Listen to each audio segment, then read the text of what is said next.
en su parcelación, estamos ahí considerando, y ahí, hermanos, para la próxima semana tendríamos una mesa redonda para terminar el capítulo, pero entonces ya no expondría o vamos a esperar que la próxima semana exponga el grupo y así, porque necesito una mesa redonda. Sí, es bueno. Tenemos una mesa redonda para... ¿Y por qué no la primera hora, pastor, hagamos la mesa redonda para que no se revuelva el capítulo y ya entramos? Claro. Entonces la próxima semana tenemos una mesa redonda con respecto al tema que aparece en su parcelación, que es realizar una mesa redonda donde se analizará las diferencias de la salvación y la regeneración, luego sobre la justificación, la redención y la adopción. Eso vamos. Está la parcelación, ¿verdad? Ahí está la parcelación, pero yo voy anotando en su parcelación las horas que vamos teniendo y los temas que vamos viendo, porque así yo me voy guiando para ver, ¿verdad?, que nosotros debemos determinar hasta nuestra parcelación el 16 de febrero. Tenemos tiempo. Pero si yo adelanto, yo lo que quiero es sacar la materia para que ustedes tengan un poquito de espacio, y a mí pues me ayuda también, ¿verdad? Porque ya tengo en un momento algunos compromisos, ya los puedo suplir, los puedo atender. Entonces, su parcelación está. Hoy estamos ya, hermanos, sobre el punto, considerando, y vamos a terminar el capítulo. La próxima semana vamos a hacer una mesa redonda, donde yo voy a hacer preguntas y ustedes van a responder, y ustedes me van a hacer preguntas. Es una interacción, vamos a interaccionar, ¿verdad? O sea, y es muy bueno este tema, incluso de la regeneración, la justificación, la redención y la adopción, también se ve en tercer año. De hecho, es parte de la tarea que hicimos. Pero en tercer año ya se ve, no como lo vamos a hacer ahorita en esta mesa redonda, sino ya se ve con más profundidad, con un poquito más de exégesis. Pero vamos, hermanos,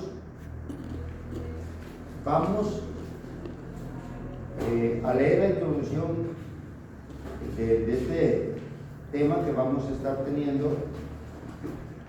Estamos en la página 314. 314. ¿Qué pasó, hermano? ¿Se comió el mosco? No masticó. No masticó el mosco. Bien. Vamos a leer la introducción y luego vamos a ir mirando los puntos, que es el nacimiento virginal, luego la unión hipostática, y luego vamos a seguir con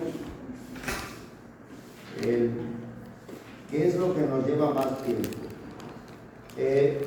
Vamos a ir subrayando algunos puntos que ustedes tienen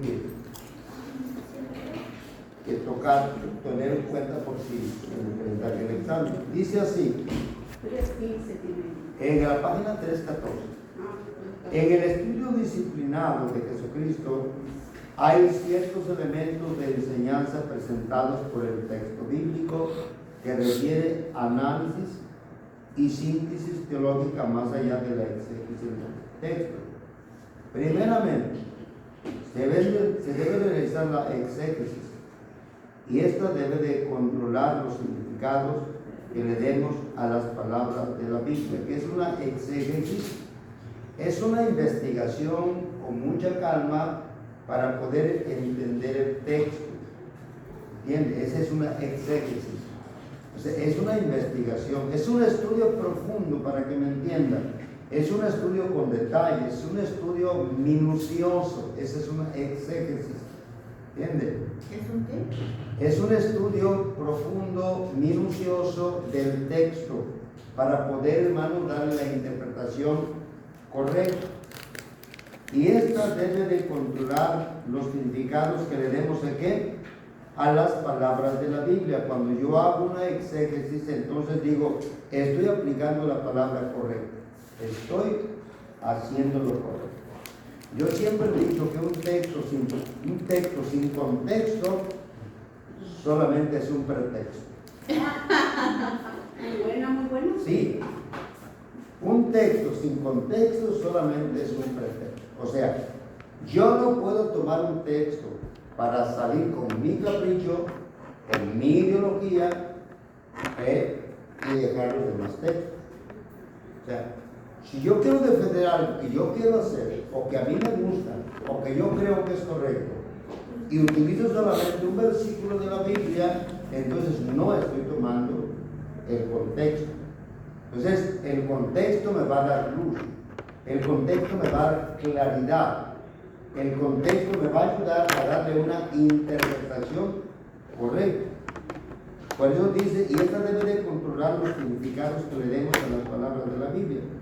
Pero hay 4 elementos en la doctrina sobre Jesucristo que es necesario relacionarlos entre sí en un marco teológico significativo. Y aquí aparecen los cuatro, y esos 4 son los que vamos a ver en el desarrollo del tema. Primero, el primer elemento es el nacimiento virginal, tal como lo enseña el Evangelio de Mateo y Lucas. Lo primero que vamos a ver es el nacimiento virginal de Jesucristo. Yo creo que la fuente más segura y más confiable no es un comentario bíblico. La fuente más segura y más confiable es la Biblia. Porque la Biblia está por encima de cualquier comentario. Los comentarios, ¿verdad?, son lo que comentan las personas de lo que leen. Eso es un comentario. Luego dice, esta doctrina nos presenta la fase inicial sobre cómo Jesús ha podido ser Dios y hombre al mismo tiempo. Yo quiero subrayar esta palabra que me parece incorrecta. Bueno. Esta palabra. ¿Cómo Jesús ha podido ser Dios y hombre al mismo tiempo? Yo podría, ¿cómo Jesús es Dios y hombre al mismo tiempo? Porque la palabra ha podido ser como que le costó esfuerzo. Cuando Él es Dios, Él ha sido Dios. ¿Ya lo encontró, hermana? No puede ser. Dice, la segunda doctrina es que No, Jesús- arribita. El primer elemento en medio dice. El primer elemento es el nacimiento virginal, tal como lo enseñan los evangelios de Mateo y Lucas. Ajá. Esta doctrina nos presenta la fase inicial sobre cómo Jesús, que hizo, ha podido ser Dios y hombre al mismo tiempo. Ha podido, como que esa parte Forzada. a mí me parece, en mi perspectiva, ¿verdad?, en mi manera de pensar, en mi manera de ver acerca de la persona de Cristo, para mí no es que ha podido, es Dios. ¿Entiendes? Yo lo estuve analizando y me parece que aquí el escritor no usó no fue la intención del escritor, lógicamente, pero Jesús es Dios y fue hombre al mismo tiempo. ¿Entiende? Es Dios. No es que yo, hay un canto que yo escucho que cantan y a mí no, la verdad yo lo escucho y le soy sincero, no me gusta como lo canta, no sé quién es el compositor, pero cuando canta dice, con una corona de espinas te hiciste rey por siempre. Espérame, Él es rey. Él es rey. La corona no le hizo rey. Él es rey. Hay muchas canciones que nada más las tocaron así. Entonces- Hay otra que a mí no me gusta, luego les digo cuál. Entonces yo soy muy observativo en los cantos. Y yo escuché al hermano que lo cantaba y le dije, hermano, Jesucristo no se hizo rey con una corona de espinas. A Pilato le digo, yo para eso he venido y he nacido para ser rey.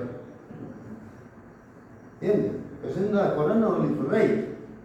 Él es rey y sigue siendo rey. ¿Amén? Lo segundo, la segunda doctrina es que Jesús en su única persona es totalmente como divino y totalmente humano. Es totalmente divino y totalmente humano. Dice, aunque este elemento nos lleve hasta los límites de la capacidad de comprensión humana, debemos aplicarnos rigurosamente a la investigación de la terminología y de los significados de esta doctrina. Entonces, nosotros tenemos que entender que Jesucristo es Dios, que Jesucristo, hermanos, fue 100% divino y 100% humano, que vamos a verlo en el desarrollo de la enseñanza. El tercer punto teológico es el lugar que Jesús, Él es el lugar de Jesús en la Trinidad. Para que tengamos una buena comprensión, es esencial que sepamos cómo Jesús es el Hijo en su relación con el Padre y de qué manera Él es el dador del Espíritu Santo. Esto ha sido estudiado ampliamente en el capítulo 5. Y por último, cuando llegamos al cuarto elemento de esta lección, encontramos un aspecto que ha sido algo descuidado, al menos en el ámbito de la teología sistemática. Cuando hablamos de Jesús como el que bautiza en el Espíritu Santo, necesitamos reconocer que las personas, que las promesas de un derramamiento del Espíritu hechas tanto en el Antiguo como en el Nuevo Testamento, tienen su cumplimiento ¿en dónde? En la actividad de Jesucristo. O sea, ese cumplimiento profético se realizó o se llevó a cabo cuando Jesús prácticamente cumplió su labor. Cumplió su labor y entonces, ¿verdad? Tanto Jesús habla y dice, y enviaré la promesa de mi Padre. Muy bien. Vamos a ir entrando, hermanos, ya en esto. ¿Qué significa la palabra terminología? El término que usa la Biblia, el término que aplicamos, es terminología. El término que usamos. A ver, ¿dónde lo está? ¿En el cuál punto? Al final de casi el tercer texto, párrafo, dice la segunda doctrina, casi final. La segunda doctrina es que Jesús en su única persona es totalmente divino y totalmente humano. Aunque este elemento nos lleve hasta los límites de la capacidad de comprensión humana, debemos aplicarlo rigurosamente a la investigación de la terminología, o sea, de la doctrina que estamos hablando, del punto que estamos tratando. Es una investigación de lo que estamos hablando en el contexto. ¿De qué estamos hablando? De que Jesús era totalmente humano y totalmente divino. Ese es el término que vamos a investigar. Eso es lo que vamos a analizar en el contenido siguiente. Vamos a ver si era 100% humano y era 100% divino. Vamos a comprobarlo. Cuando dice de la terminología, habla de lo que nosotros vamos a tratar, o sea, de la doctrina, para que me entiendan. Vamos con el primer punto. No voy a usar la pizarra, hoy no la voy a usar. Bien, quiero que subrayen una parte, es la parte que dice: la doctrina depende en cuanto a su existencia de la realidad de lo sobrenatural. Hablando, encuéntrenlo y lo subrayan. Lo dice ahí en el primer lugar, la doctrina depende. Hay una tercera línea, ¿no? En primer lugar, Después del tercer punto. Donde dice, no. ya vamos a iniciar. Vamos, miren, voy a leer. El nacimiento original, lo voy a leer. Ya. Es probable que ninguna doctrina del cristianismo haya sufrido un escrutinio tan extenso como el nacimiento original, por dos razones principales. En primer lugar, la doctrina depende en cuanto a su existencia de la realidad de lo sobrenatural. Cuando hablamos del nacimiento virginal de Cristo, tenemos que entender que esto fue un acto sobrenatural.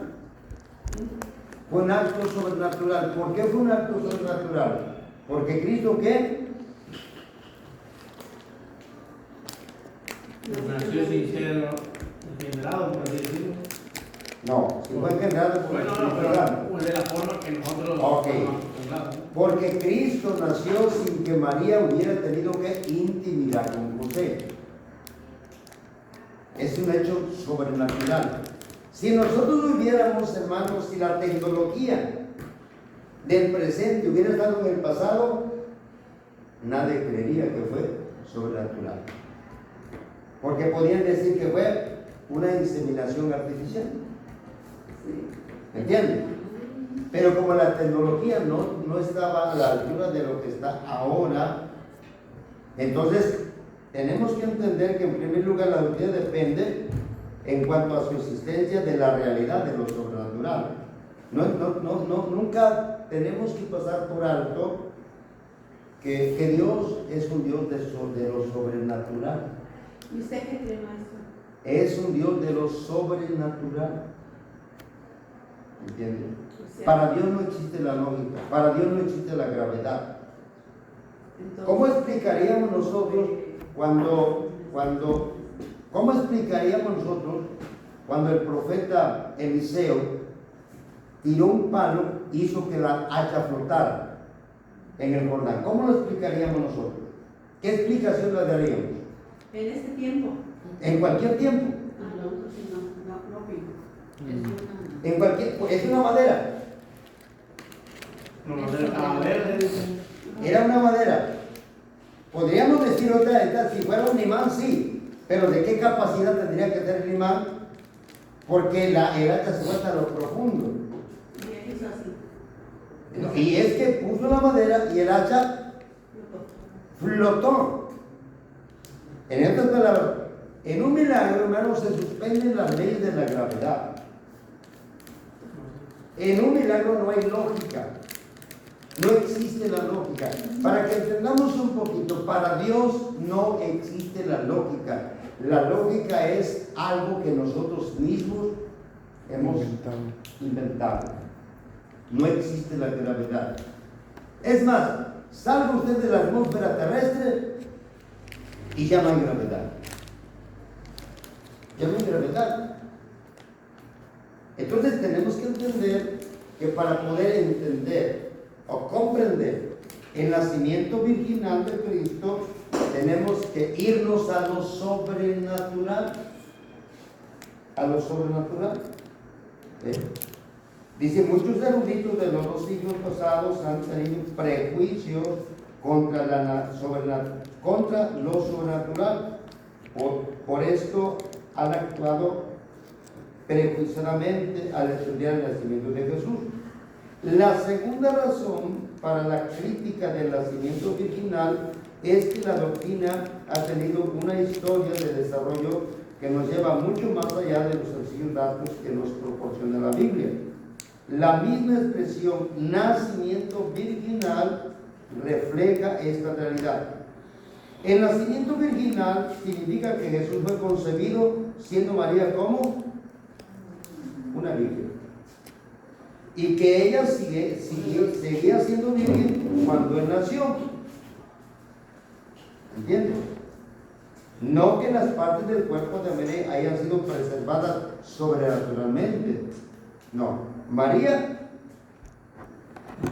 fue virgen. ¿Por qué menciona que hasta cuando él nació? ¿Cómo? Porque dice que hasta cuando él nació. ¿Hasta cuándo ella siguió siendo virgen? Porque quiero que entienda usted esta parte. O sea, antes de que naciese. Antes de que naciese fue virgen. Eso sí lo tengo claro, pero después de nacer seguía siendo. Hasta que tuvo relaciones con José. Después de que nació. Mientras ella no tenía relaciones íntimas con José, fue virgen. Ella siguió siendo virgen hasta que tuvo relaciones con José. El hecho de que haya nacido no se le quitó la virginidad, porque, ojo, La virginidad se pierde cuando la mujer tiene relaciones íntimas con un varón. No, maestro. Según la Biblia, espérenme. La virginidad se pierde si por ejemplo es penetrada con otro objeto. Pero eso ya es algo que es inusual. Pero la Biblia, miren, les voy a un poquito al Antiguo Testamento. Los hombres tenían que ser circuncidados. ¿Qué era la circuncisión? Era una señal de pacto, pero ¿qué era la circuncisión? Era quitar el Era romper el prepucio, o sea, cortarle. cortar el prepucio. Y esto era una señal de pacto. También ahí pierden la virginidad de ellos. Exactamente. El hombre tenía que entregarle su virginidad ¿a quién? A Dios. Gracias. El hombre le tenía que entregar su virginidad a Dios. Entonces, cuando nació Jesús, como dice la hermana, estoy de acuerdo con la hermana, porque Sí. al nacer, o sea, Ya perdió. O sea, perdió ya la... Ok, pero para Dios seguía siendo pura. Así porque no estaba con uno. Exacto, a eso me refiero. Que ella siguió siendo pura, siguió siendo limpia. Es más, si nosotros vemos que la Biblia dice que José quiso dejarla. Y la quiso dejar porque él pensaba que ella le iba a ser infiel. Tuvo que venir el ángel y hablar con José. Estate quieto, José. Tranquilízate. Sí, o sea, cuando refiero a eso es que ella siguió siendo pura, siguió siendo limpia. ¿Entiendes?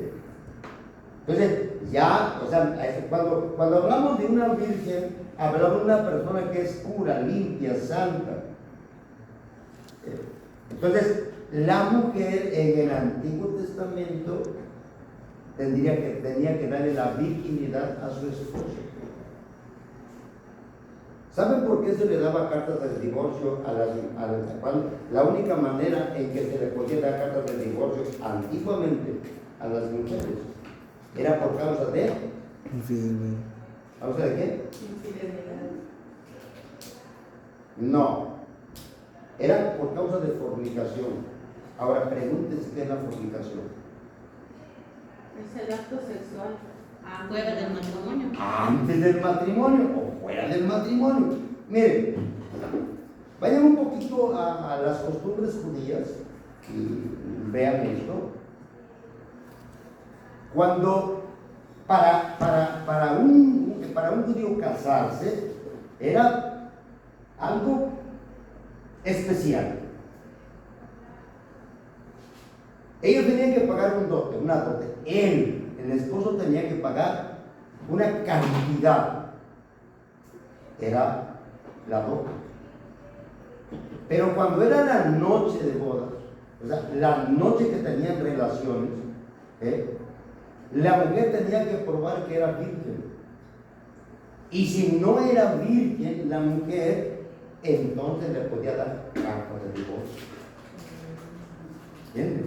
Porque no la encontró virgen. Entonces le tenía que dar carta de divorcio.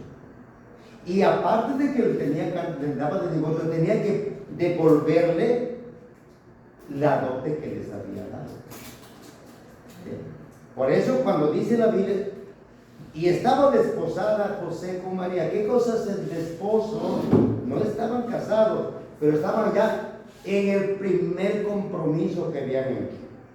Ya había un compromiso. Y ese compromiso ya era prácticamente, hermanos, irrompible. Ella ya estaba comprometida, pero no estaba comprometida solamente de palabra, ya era un compromiso legal. Por eso cuando él nota esto, dice, ¿qué pasó? Me hubiera gustado saber quién se lo dice a José, si se lo dice ella, o ahí no lo dice en la Biblia, ¿verdad? No, un ángel que le habló a José. No, pero ¿cómo se enteró José? Pero porque quiso dejarla. Ajá. Entonces, Por eso. hizo María primero. Pero ¿sabe por qué quiso dejarla? Porque la pena para ellos era muy fuerte. Era la muerte. O sea, si él acusaba, no era como cuando ya estamos casados y se propone, no, esto era un poquito más vergonzoso. Si él acusaba, pues tenía que ser castigado. Así es, bueno. Vamos a ver algunos pasajes que quiero compartir con ustedes para hablar lo que es acerca del tema que estamos tratando. Y vamos a ir a Isaías capítulo 7. Isaías capítulo 7, Mateo 1. Vamos, le doy las citas rápidamente. Hermana, usted me busca Mateo 1, 18 al 25. Hermano Asael me busca Isaías 7, 13, 14, 15. Y aquí aparece en su material, la teología, aparecen unos textos, pero no todos. Vamos a ver, hermanos, yo les decía, ¿verdad?, que la mejor información que tenemos sobre la doctrina del nacimiento, porque es una doctrina, el nacimiento original de Cristo en la Biblia. Vamos a irnos solamente a lo que la Biblia dice. Léame el pasaje que le di, hermano. El nacimiento de Jesucristo fue así. Estando desposada María, su Deténgase ahí. Dice, estando desposada María con José. ¿Qué cosa es desposada? Estaba ya comprometida, pero comprometida legalmente. O sea que esto ya era algo irreversible. Siga leyendo. María, su madre, con José. Antes que se juntasen, se halló que había concebido del Espíritu Santo. José, su marido, como era justo y no quería infamarla, quiso dejarla secretamente. Y pensando él en esto, he aquí un ángel del Señor le apareció en sueños y le dijo: José, hijo de David, no temas recibir a María tu mujer, porque lo que en ella es engendrado del Espíritu Santo es. Hasta ahí solamente. No temas tomar a María por esposa. ¿Entiendes? Porque lo que en ella es engendrado por el Espíritu. La cita que le digo, hermano. 7:13 al 15, ¿verdad? Ajá. Dijo entonces Isaías: oíd ahora, casa de David, os es poco el ser molestos a los hombres, sino que también lo seáis a mi Dios. Por tanto, el Señor mismo os dará señal de aquí, que la Virgen concebirá y dará a luz un hijo, y llamará su nombre Emmanuel. Comerá mantequilla y miel hasta que sepa desechar lo malo y escoger lo bueno. Amén. Es una profecía que está en el libro del profeta Isaías. Esa profecía era para el pueblo de Israel. O sea, desde el Antiguo Testamento ya se estaba hablando del nacimiento de Jesucristo y que iba a ser el nacimiento de una Virgen. Dice Dios aquí en la teología, dice en su promesa de un hijo que habría de venir, es el fondo para el concepto del nacimiento virginal. Dice, abundantes controversias han girado en torno del término hebreo alma, usado en Isaías 14. Se suele traducir esta palabra como virgen, aunque algunas versiones la traducen como doncella o mujer joven. En el Antiguo Testamento, cuando el contexto da una indicación clara, se usa para referirse a qué? A las vírgenes en edad casadera. Ahí está la cita que el hermano leyó. Sigo leyendo. Dice, parece que en el contexto de los capítulos 7 y 8 de Isaías, la profecía acerca del alma tenía un significado para los hijos de Isaías, que era muy importante. En primer lugar, la profecía no fue dicha para el rey de Acaz, que ese es el contexto, sino para toda la casa de David. El rey Acaz se estaba enfrentando a una amenaza militar de parte de los ejércitos aliados del reino del norte, de la nación de Aram. En un intento por asegurarse que la amenaza no se convertiría en realidad, Isaías lo animó a pedir la señal espiritual que quisiera, pero él se negó. Entonces el Señor prometió una señal sobrenatural, no para casa, sino para toda la casa de David, el señal de que sería algo importante a lo largo de la historia.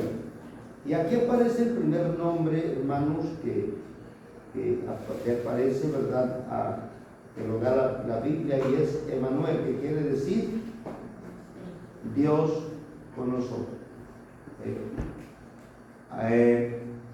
En el Evangelio estamos en la página 316. Quiero caminemos un poquito. En el tercer párrafo dice: otro aspecto de las narraciones sobre el nacimiento de Jesús en los evangelios es el enfoque tomado por cada escritor. Mateo se centra en el papel de José dentro del relato. Describe las apariciones del ángel y las acciones justas de José en obediencia a los mandatos. En cambio, Lucas parece contar la historia sobre la perspectiva de María. Por él conocemos los sucesos relacionados con Zacarías y Elizabeth y el parentesco entre María y Elizabeth. Lucas describe también la aparición del ángel Gabriel a María y la hermosa respuesta de María en el Magnificat.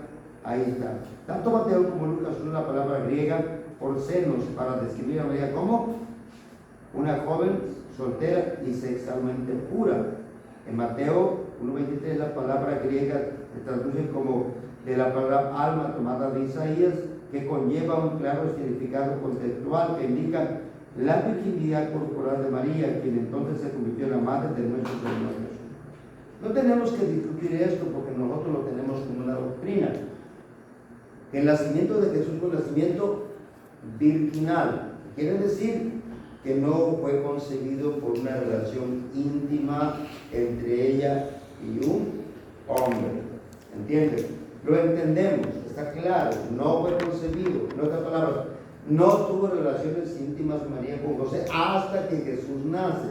Cuando Jesús, ya después, lógicamente, tienen esa relación, dejó de ser pura, dejó de ser virgen para convertirse en la esposa de José. Entonces aquí no hay mucho que agregarle más, simplemente aceptar lo que la palabra de Dios dice. No tenemos ningún problema con respecto a esta doctrina, pero vamos un poquito más, hermanos, porque hay unas yo diría, ¿verdad?, un poquito se necesita más estudio o más importante en la unión hipostática, una unión humana y divina. La unión hipostática se refiere a la unión humana y a la unión divina, o sea, los dos componentes de la persona de Cristo. Cristo era 100% humano y era por 100% divino, aunque él mismo, por iniciativa propia, tuvo limitaciones. Pero él por sí mismo tuvo limitaciones, porque así lo quiso hacer. ¿Entiendes? No porque así lo quiso hacer. Las limitaciones de Cristo fueron porque él quiso tenerlas. Es más, él mismo dijo: a mí nadie me quita la vida. A mí nadie me quita la vida. Dijo Jesús: a mí nadie me quita la vida. Yo tengo poder para dar la vida y poder para volverla a tomar. ¿Entiende? O sea, todas las limitaciones que Jesús tuvo, las tuvo porque él quiso tenerlas. ¿Entiende? Él aceptó tenerlas. Y si él no hubiera tenido limitaciones, entonces la gente no lo habría visto tal y como lo vio, como un ser humano, inicialmente, hermanos, común y corriente. Bien, esta unión hipostática, quiero que vean en la segunda, en el segundo párrafo. Las enseñanzas de las Escrituras sobre la humanidad de Jesús nos muestran que en la encarnación Él se hizo plenamente humano en todos los aspectos de la vida, con excepto que de la comisión real de ningún pecado. Él fue 100% humano, pero fue sin pecado. No, hay una muy buena observación en por qué puede una vivir. Cuando nosotros nacemos, ya traemos el germen del pecado. En la Iglesia Católica es el pecado. Original, venía, le llaman. Le llaman el pecado venial o el pecado original. Y por eso ellos bautizan a los niños pequeños, porque dicen que les van a quitar ese pecado. Los cuernitos. Los cuernitos dicen. Pero ojo, Jesús no tuvo eso. ¿Entienden? Jesús no tuvo eso. O sea, él sí nació humano, fue humano, pero sin pecado. Cuando dice sin pecado, es que fue sin pecado desde su formación interna. O sea, desde cuando se formó en el vientre de María, fue sin pecado. Y tanto, hermanos, que fue sin pecado que tuvo que usar Dios, sí, tuvo que ser Dios un acto sobrenatural para que pudiera nacer, porque podría haberlo hecho de otra manera, pero es un acto sobrenatural. Entonces, él desde el vientre de María fue sin pecado. Nosotros, cuando somos formados en el vientre de nuestra madre, ya traemos ahí el virus. El pecadillo. Ya lo traemos ahí, el no. Entonces, aquí dice, una de las formas en que conocemos la naturaleza humana de Jesucristo es que los mismos términos que describen diferentes aspectos de los seres humanos se describen también en él. O sea, lo que se describe en nosotros también se describe en él. Y vamos a ver algunos versículos de la Biblia. Por ejemplo, en el Nuevo Testamento emplea, por ejemplo, la palabra griega neuma, espíritu, para describir el espíritu del hombre. Esta voz se emplea también con respecto a Jesús. Además, Jesús mismo lo empleó acerca de su propia persona. Vamos a ver qué nos dice Lucas 23, 43. Vamos a ver, es la parte sentimental. Es la parte, es lo interno. Es la parte interna.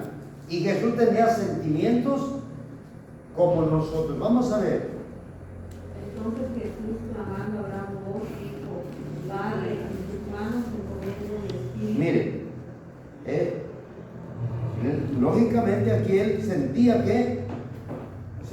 la angustia. Y sentía la angustia, sentía el dolor. Incluso cuando él fue a orar a Getsemaní, el Padre, si es posible de mí que pase esta copa, así sea, ¿verdad? Incluso él dijo: mi alma está abatida hasta la muerte. Oiga, maestro, ¿por qué dicen?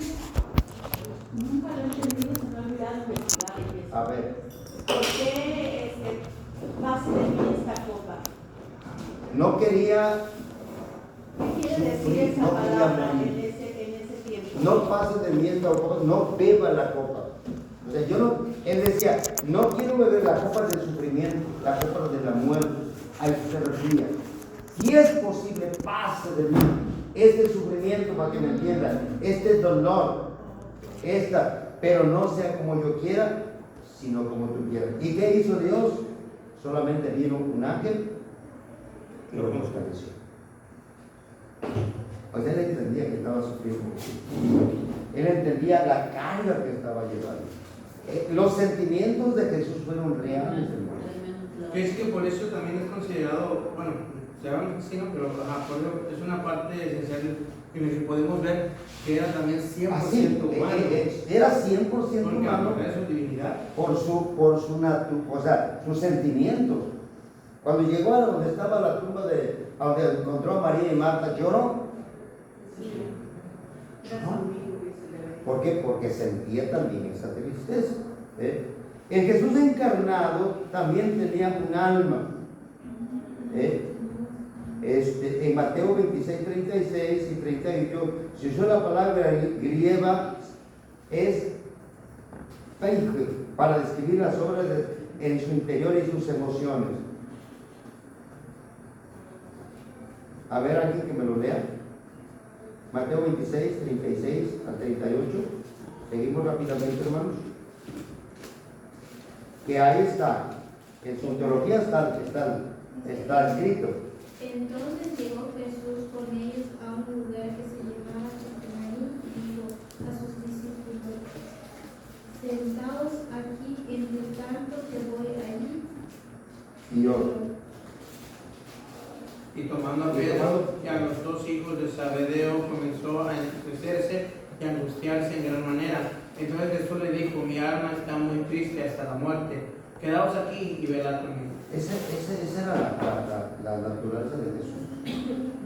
Mi alma está muy triste. ¿Entienden? O sea, en su vida física, para que me entiendan, en su vida física, él sintió la tristeza. Es más, sintió el hambre, sintió el cansancio. Eso denotaba que Jesucristo fue 100% humano. Y por último,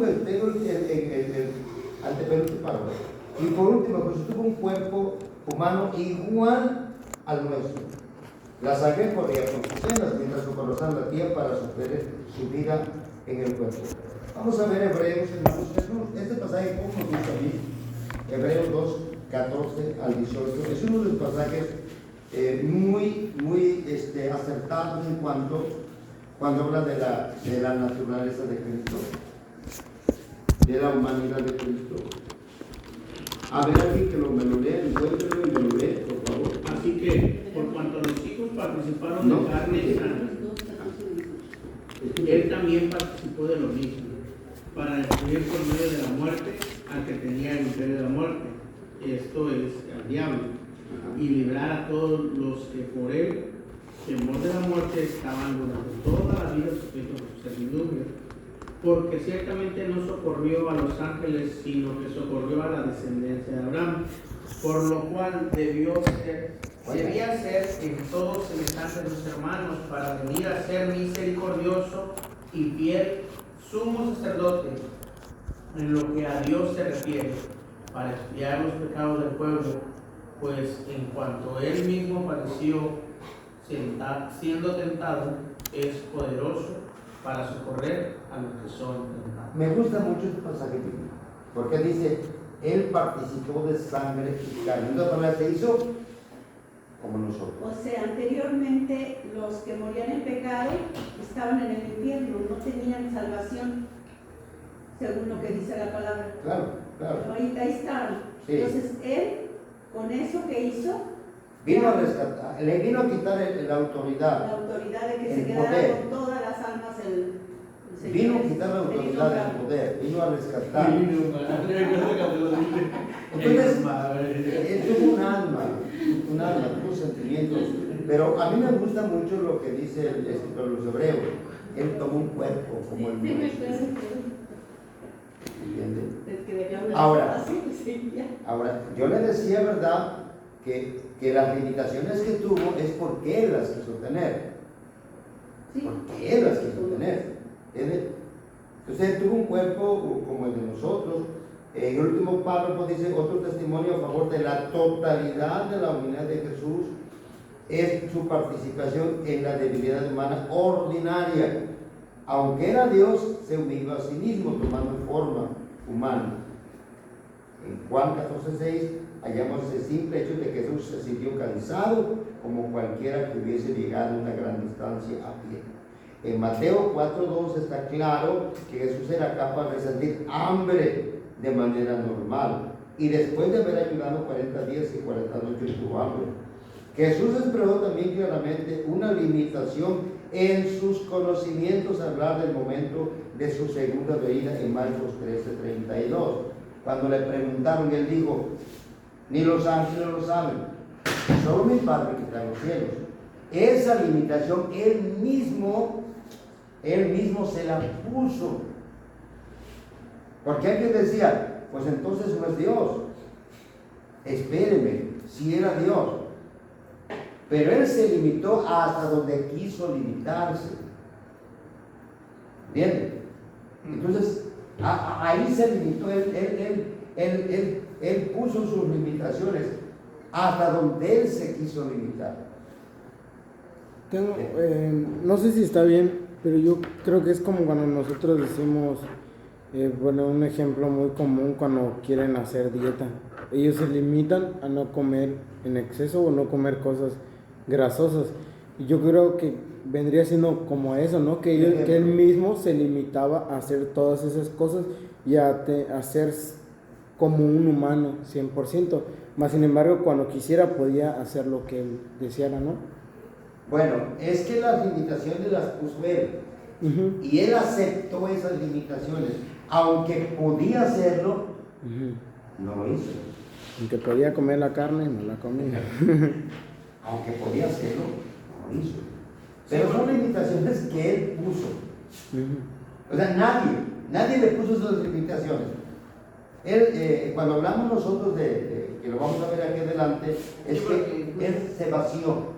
Sí, porque incluso también había dicho de cosas como que él no quería declararlas, ¿verdad? Cuando le dijeron con qué autoridad haces estas cosas. Y él no les quiso decir. Ahora, simplemente les dijo otra pregunta y como no pudieron hablar, no les dijo. O sea, como que hay muy cosas inteligente. que no habían sido tiempo para revelarse o no lo quiso revelar al hombre en ese sentido, ¿no? O en ese tiempo. hay muchas cosas que teníamos nosotros que hacer un buen análisis en cuanto al ministerio de Cristo, a la persona de Cristo. Hermanos, esto solamente es como un break, donde ustedes les dan un poquito. No. ¿Quieren ustedes conocer más? Pues busquemos más de cristología. O vamos a la Biblia y leamos la historia de Cristo desde el principio hasta su crucifixión, haciendo un libro o un estudio. Ustedes lo pueden hacer, ¿verdad? Subrayando, escribiendo, ¿por qué hizo esto? ¿Por qué no lo hizo? Y la misma palabra nos va a dar una respuesta convincente. Pero aquí estamos mirando, primero, que él era 100% humano y 100% divino. Que tenía limitaciones, sí. Cuando el diablo le dijo que se convirtiera, que tenía que convirtiera en las piedras en pan, ¿qué era el diablo? Y él podría hacerlo, es más. Sí, porque multiplicó los panes.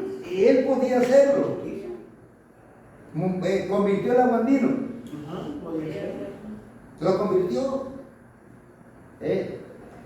De unos pocos panes hizo para que comieran miles de gente. ¿Entienden?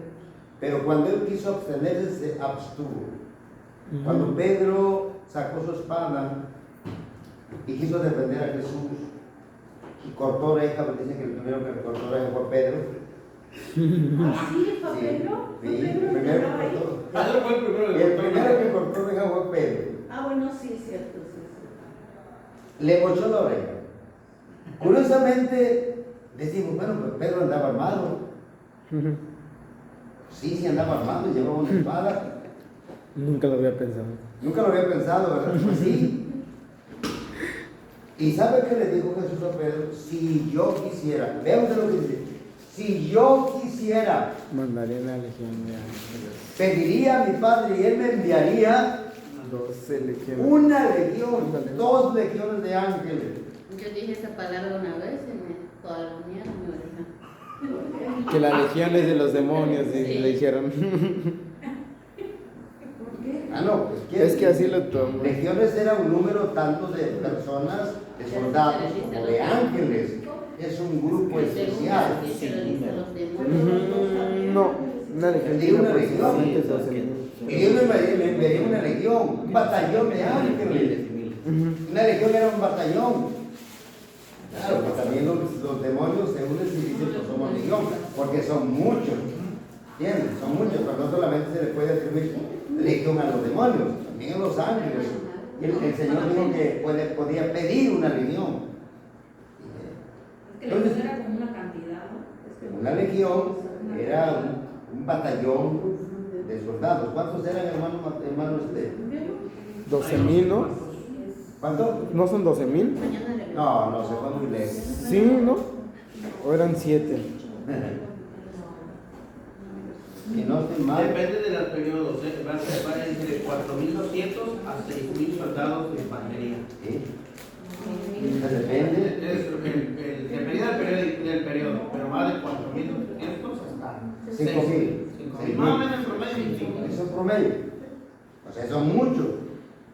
No son poquitos. O sea que si hay 5,000 ya es una legión, ¿no? Ya. Después de 4.500 ya se llama legión. O sea, es como decimos que es una pandemia, ¿verdad? Que es una epidemia, que es una pandemia. Ah, sí. ¿Entienden? ¿Cuándo se hace? ¿Cuándo deja de ser una epidemia para convertirse en una pandemia? Esa es una palabra normal. Cuando sale del... ¿Cuándo es un batallón para convertirse en una legión? Cuando sobrepasa ya de los 4.500 en el término del ejército que estamos hablando, del ejército que manejaba Roma, que era prácticamente ahí viene la legión de Roma. De hecho, la legión es un término romano. La legión es un término romano, pero después de 4.500 ya la legión. Antes de 4.500 todavía no era una legión. Bien, caminamos, hermanos.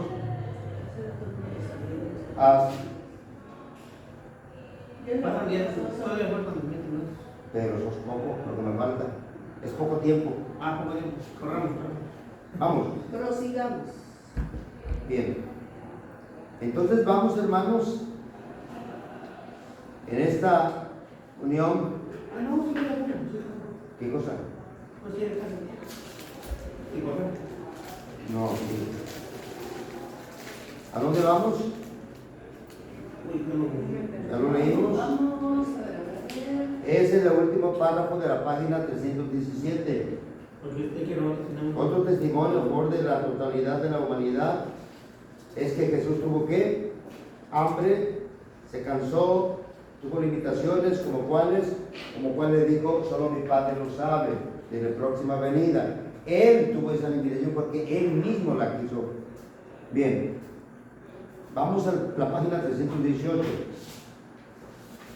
Dice, el peso acumulativo de estos pasajes de la Escritura nos debe de hacer llegar a la conclusión de ¿qué? De que Jesús era plenamente humano y era exactamente igual a nosotros en todos los aspectos, pero no en pecado. En el que Jesús rebajase a sí mismo la condición de siervo como hombre fue lo que hizo que posible que nos redimiese del pecado y de la sanción de la ley.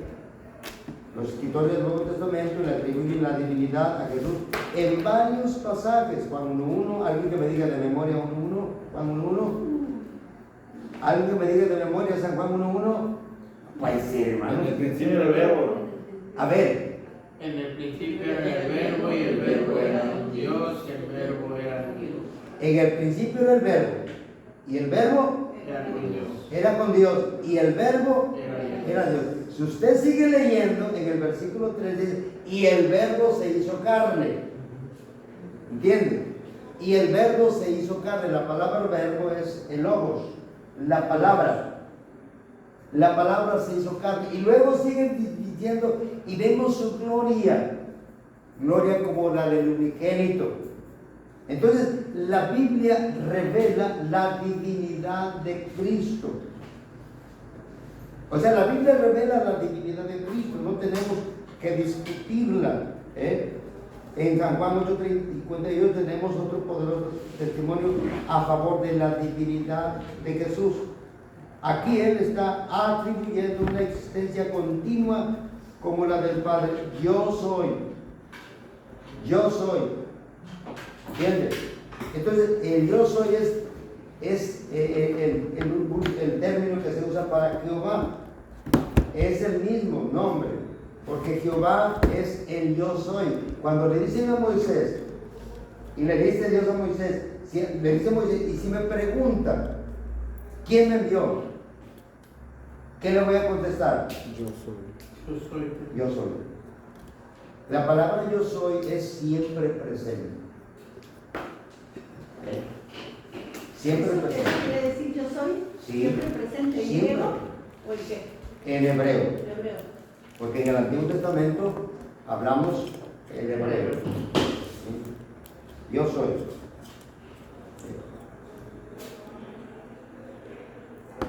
Bien, hermanos, aquí vamos a caminar un poquito más, es lo mismo. Aquí hay ciertas observaciones, pero vamos a ir al último párrafo de la página 38. Dice, cuando usamos todos los datos del Nuevo Testamento sobre este tema, nos damos cuenta de que Jesús, subrayenlo ahí, hermanos, No dejó de ser Dios. no dejó de ser, ¿durante qué? La encarnación. Jesús no dejó de ser Dios durante la encarnación. Lo que hizo fue renunciar al ejercicio independiente de los atributos divinos. Aún seguía siendo plenamente Dios en sí mismo, en su mismo ser, pero cumplió algo que parece haber sido una condición para encarnarse, para la encarnación, que sus limitaciones humanas fueran ¿qué? Reales, no artificiales, reales. Hay muchos conceptos aquí, hermanos, a donde algunos críticos, yo digo teólogos, dicen que Jesús fue Dios cuando lo adoptó Dios como hijo, porque ellos dicen que no era Dios. Cuando dicen que cuando fue bautizado, Dios lo adoptó como hijo, pero eso es herejía. ¿De dónde sacan esos por? Es realmente algo, hermanos, que se le llama el adopcionismo primitivo. Aquí aparece en el segundo párrafo. Es el punto de vista de Juan Fox, que es representativo a una posición sostenida de algunos teólogos que dicen que la cristología se movió de un adopticismo primitivo a un genoticismo y después de un encarnacionismo.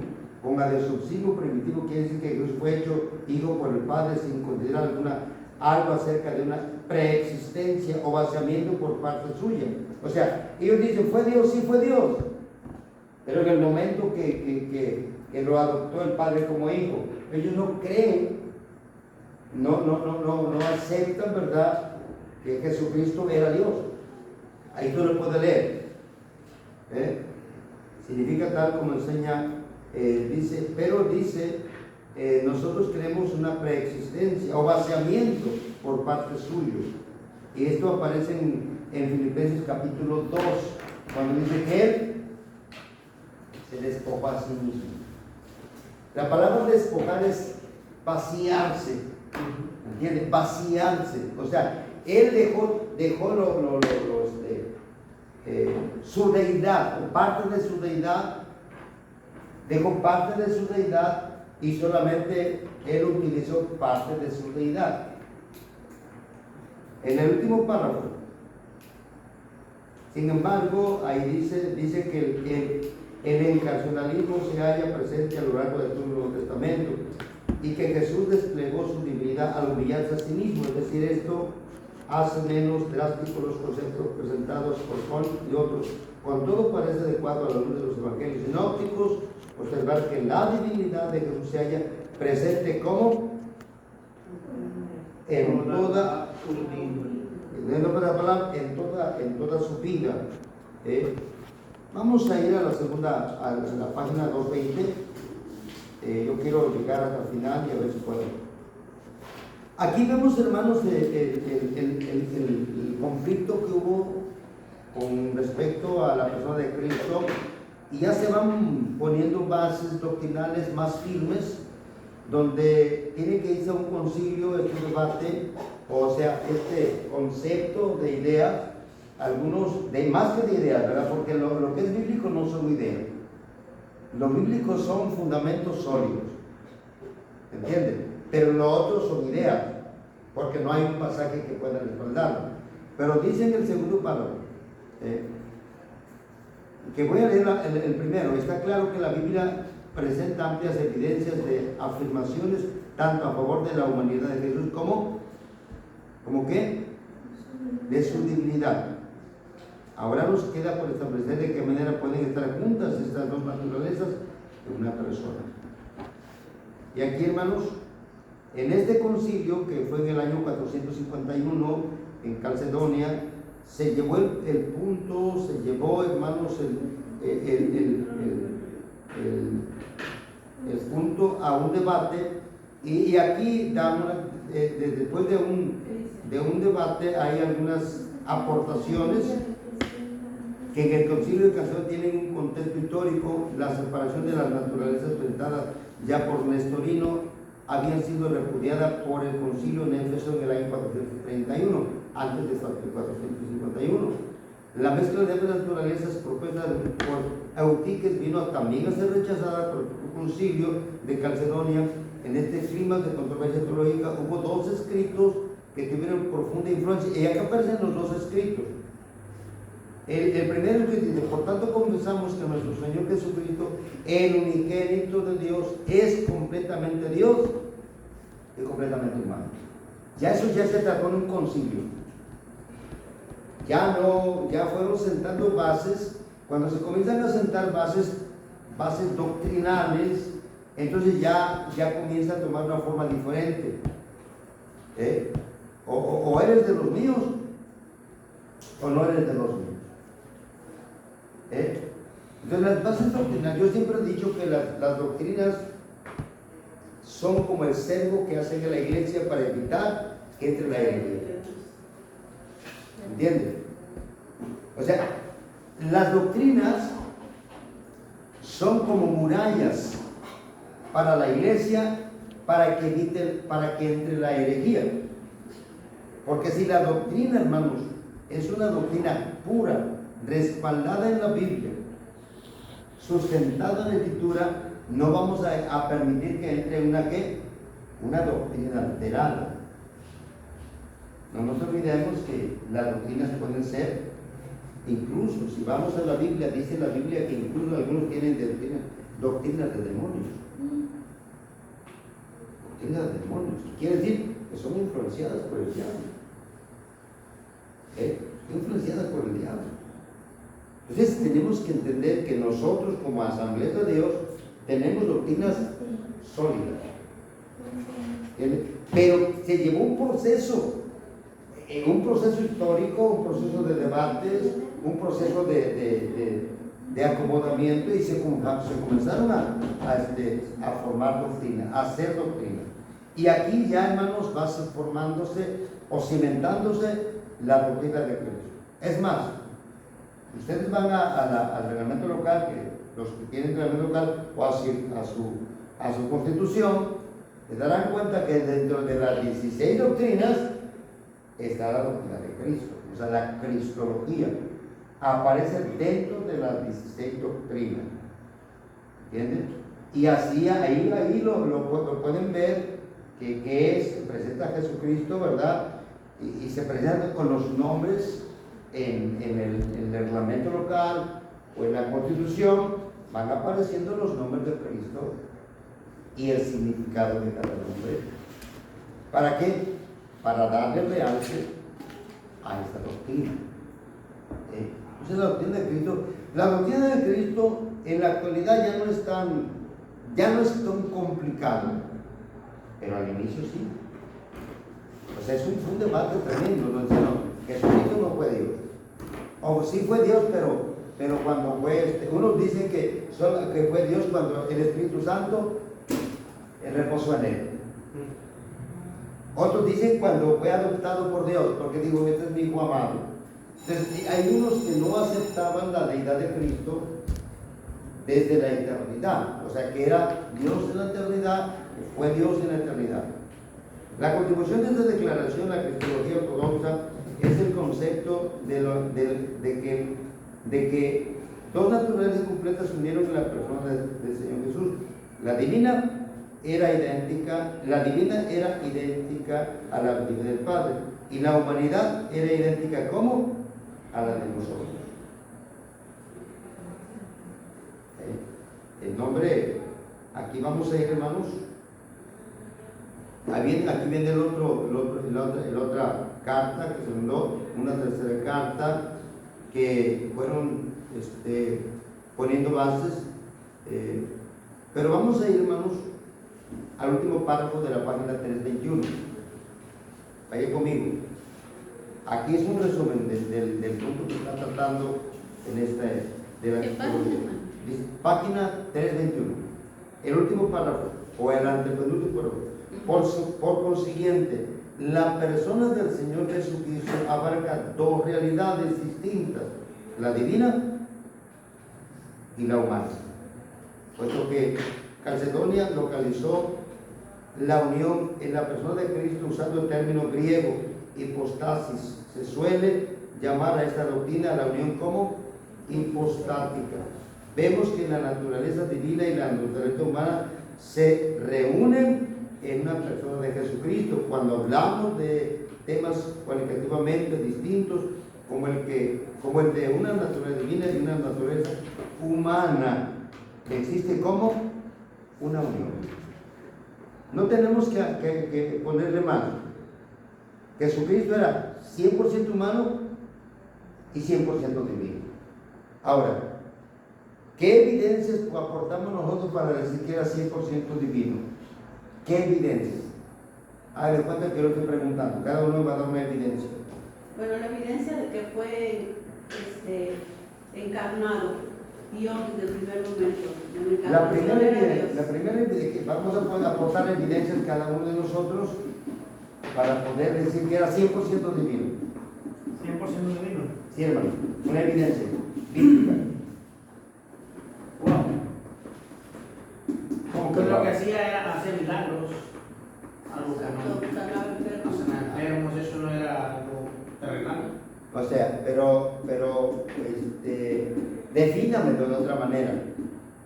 Defínamelo teológicamente para que me entiendan. Teológicamente. Sí. O sea, denme una definición teológica. ¿Es correcta la respuesta? Ahora, denme una definición teológica. Ay, padre, no sé cómo. ¿Cómo de que no? Si ya lo vimos. Yo le doy la mía. A ver, hermano, divina. Fue, pues, la encarnación es, desde el momento de la encarnación, fue Dios. Ok. Es un hecho sobrenatural. A ver, hermana. Una aportación para que yo pueda decirle que era 100% Dios. Ahora, yo le decía que me den una definición teológica, que ya lo vimos creo que en el primer año, creo, o espero que así sea. Hablamos de ciertos atributos. Jesucristo era 100% Dios, porque era ¿qué? Ya lo dijo usted. Omnisciente. Omnisciente. ¿Era qué? Omnipotente. Ahí está la palabra. La palabra omnipotente, ¿qué? Que todo lo que él quería lo hacía, hermano. Esa es la palabra acertada. Esa es la palabra teológica acertada. Caminaba, ¿verdad? Hermano. Y era omnisciente, no era omnipresente, pero sí era omnisciente. ¿Por qué era omnisciente, hermano? Porque todos lo sabían. Porque conocía los pensamientos de las personas. Entonces, el único, o sea, él tenía, no estaba probando.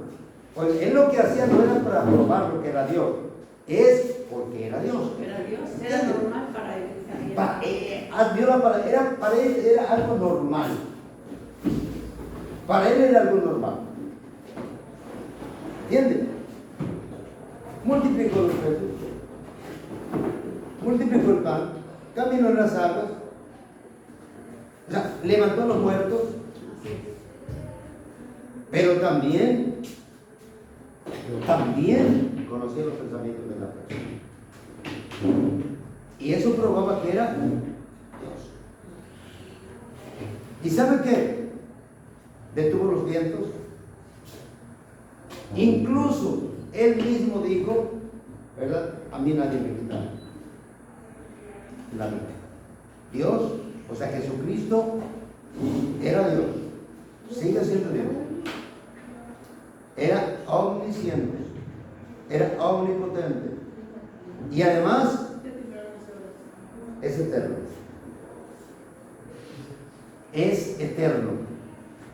Él no tiene principio, ni tiene fin. Ahora, ¿cómo podemos nosotros ahora probar que era 100% humano? Pues ya lo vimos muchas veces, ¿verdad? Ya lo vimos aquí, ¿qué? Tuvo hambre, Que lloró. se cansó, tuvo sentimientos, tuvo emociones. ¿Todo esto de qué? Como una persona, como cualquier persona. Bien.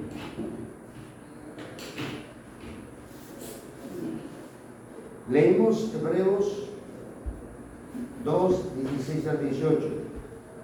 Vamos a ver Hebreos 4, 15. Hebreos 4, 15.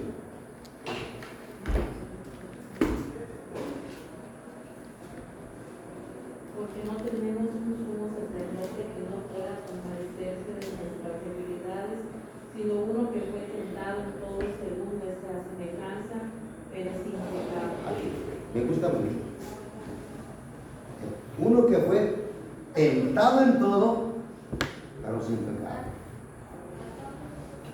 Cuando dicen tentado en todo, hermano, es que el diablo quiso